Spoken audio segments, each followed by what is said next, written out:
and that's how the position stayed for the time that we were there anyway.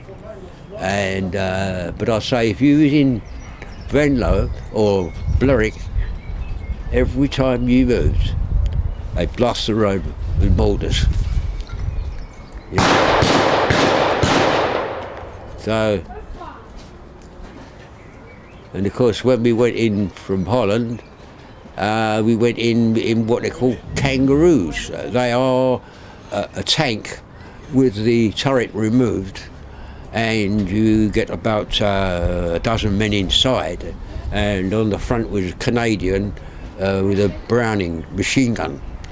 And or I remember when we got into Germany, we crossed the border, there was terrific fire going around, and he stopped on this road between a group of houses, and an 88 was trying to take pot shots at us through the back gap in the houses, and instead of him moving, he just stood up with the Bren gun and fired into the woods. And then he moved his position, and then of course by that time the snow had gone, but there was the thaw, and you were smothered in mud. You was up to your knees in mud. The tanks was grounding into the mud. If you dropped your right weapon into the mud, it was actually smothered in mud, and it rained, and it was very, very sticky positions. As I say, I had this accident in I think it was end of February, and I didn't get back to my unit till May the 22nd. And when we got back, they said all the loads of chaps that had been wounded or whatnot, and all lined us up. CO walked along the ranks. Where did you get wounded, sir? Glock, sir. Where did you get? Gok. Oh, Gok. When he come to me, he said, what about you? I said, oh, an accident, sir, at Gok. Oh, I heard all about you, he said. I heard all about you, because you had to write everything down, what you happened, and you had to get the witnesses that was in the place where you had it, and that's the last I heard of it. But I dare say, if we went to the War Office, it would all be on the sheets, what happened. Yeah. So, and of course that was only the ending stages. Of course, that they had the Normandy landings and the fighting in Normandy, around the Caen area, and after the Caen battle finished, and you had the Falaise Gap, they closed the gap, and the Germans pulled back, and we followed them right up through France, right up to Belgium, and then we came to the Albert Canal where the Germans were dug in.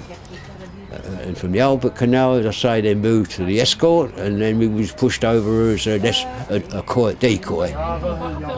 And I always remember this place, I can't remember the name of the village, but it was on the escort canal itself, and there was a big clock on the far bank, and what was left of that clock time we pulled out was nothing. It was just the clock face and just long rods into the ground.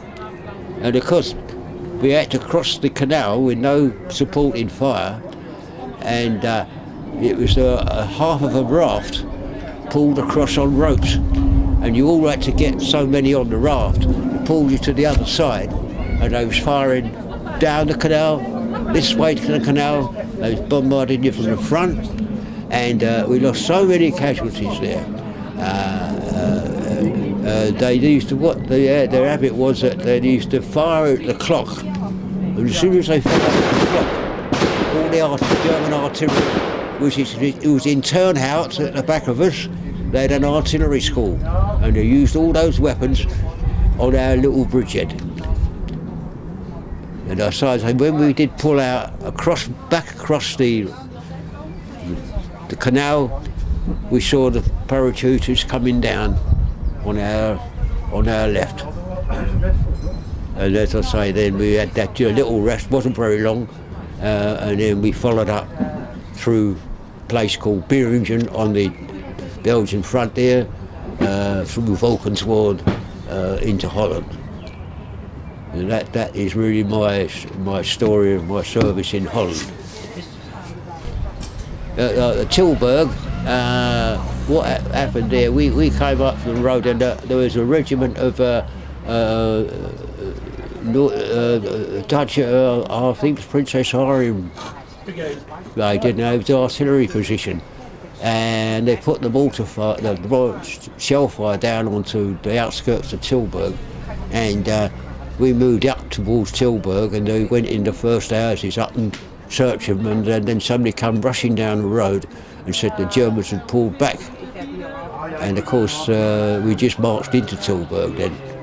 And I say we was there, as I say, for 2 nights. We did go into one house and I played the piano in the house and they all had a little do in the house, and then the very next night the Germans had counter-attacked in the other flank towards Helmond on that road, Main Basel, and they was coming down the road and we had to go up there and push them back. I know in the Belgian area it actually was an American front, and the Americans pulled back and they left some of their tanks there.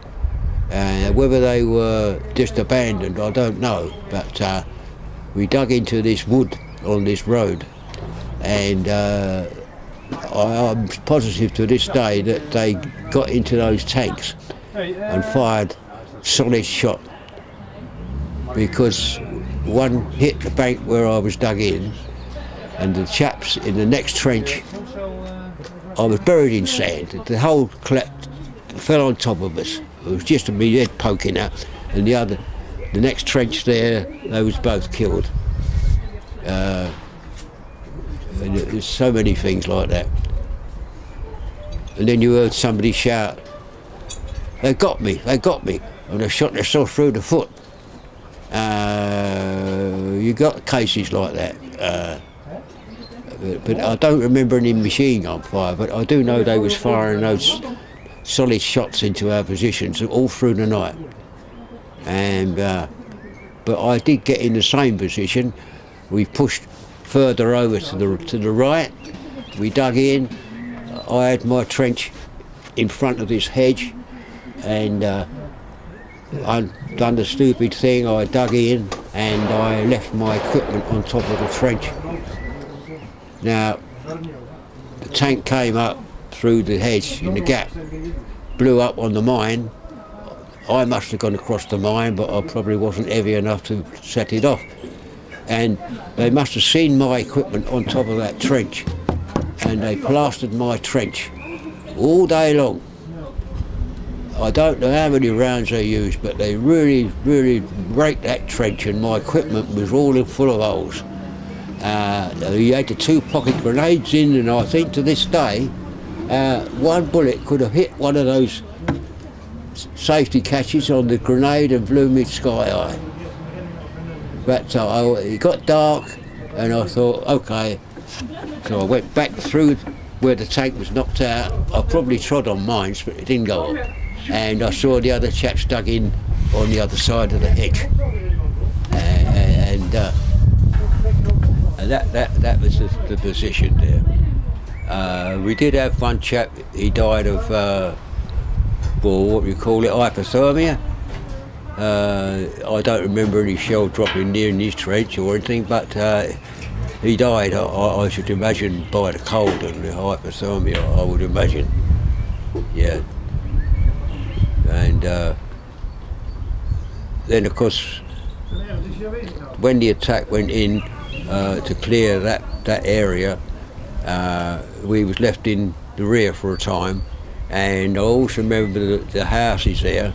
The German, American Long Tom, that's an artillery piece, was stationed right in the garden. And by the time that had finished, the house was in pieces. Literally, the gun had shaken the house to pieces. And there was a poor old horse there, I remember. The poor thing, he'd got a shell probably tore out the side of his mouth, and all he could see was the horse's bone all the way up, and there was a very, very cold wind, and the poor horse was in agony. He used to run around all the time. I don't know really what happened to the horse, whether it died or not, I don't know, but the poor thing was frantic. But as I say, that was my service in Holland. I did get one or two short breaks, like I was sent back, one or two of us, to not far behind the front line, but you used to go there and they put straw down for you in the room, and you get a night's sleep, and they probably have a little cookhouse in the front. They usually last about 2 days, and then you went back into the front line. And I remember the poor woman, when they laid the barrage down to clear her up to the Mars, the poor woman was so frightened, so nervous, because the place Aston is not really very far from the front line at that time. Yeah. But we had our Christmas dinner when we came out the line from the trenches. We had it in 6 foot of snow. They had a little nut built there, and it was a coke stove at one end, but nobody went in there, and we was all eating our Christmas dinner in the snow, in the cold. And so that was our Christmas. Was it a good dinner? Well, it's you might have say it's a glorified what we had normal, but tin this and tin that, you know. And the Dutch beer at that time was very, very weak indeed, and they put drops of rum in it to strengthen it up. But being that I didn't like spirits very much, I didn't have none of that. But that's I think the best time I really had was when we went back to Tilburg. We was put in the billets, and we had 2 goals in the billet, and we used to have snowball fights in the house and that, you know. And I picked up somebody. She had a boat down in the canal in Tilburg somewhere, moored, and she lived there with her father. And I used to go down there, and I used to get pulled by the ear. So you're going down to see Tugboat Annie. Well, the old Tugboat Annie used to be in the American films. She was a character in a film that she lived in the tugboat, and I used to get called that. Go to see Tugboat Annie tonight, you know. And I used to go down there every night, have a, you know, while we was there. And she used to lark me about a lot, but I noticed that the night that I had to say we're going back in the front line, she went very quiet. I don't know why. But I hope your wife's not lit. I hope your wife's not going to listen to this. Oh well, no. I saw, you know. I mean, we had our good times and we had our bad times. You had characters that would, one of them used to sing Gracie Field songs, Little Old Lady Passing By, and if you was coming out the line, then all of a sudden he starts singing Little Old Lady Passing By, and everyone starts singing, and then of course when you had to go back in the line, all the singing stopped, and everyone